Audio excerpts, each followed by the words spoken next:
Good morning সবাইকে। সবাই কেমন আছো? তো আজ রবিবার, একটু ঘুম থেকে উঠতে লেট হয়ে গেল। ঘড়িতে দেখো এখন বাজে 9টা। আর এদিকে মা রান্না শুরু করে দিয়েছে। কি রান্না করছে মা?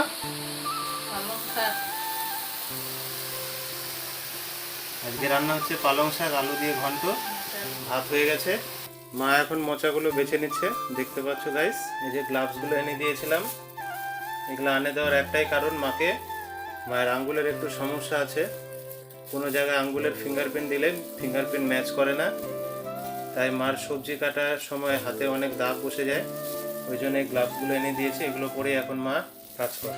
চলো এখন মুড়ি খেয়ে নিই, শসা গাজর দিয়ে মেখে। শীতকালে শসা গাজর দিয়ে মুড়ি মেখে খেতে বেশ ভালোই লাগে। আজ বাড়িতেই পড়ানো ছিল বলে জলখাবার খেয়ে বসে পড়লাম পড়াতে।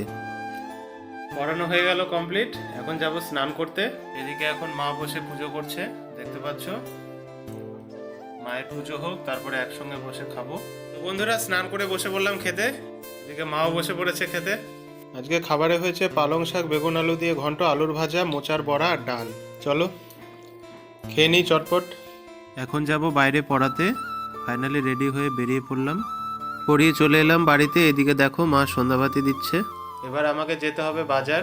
মা এই যে দিয়ে দিল বাজারের টাকা। চলো বাজার যাওয়া যাক। বাজার নিয়ে চলে আসলাম গাইস। এই দেখো মা যে বাজারগুলো সব বের করে নিল এক এক করে। এই যে আজকে এইসব বাজার করে এনেছি। তো চলো বন্ধুরা, আজকে এই পর্যন্ত। দেখা হচ্ছে নেক্সট ব্লগে। ততক্ষণ সকলে ভালো থেকো, বাই।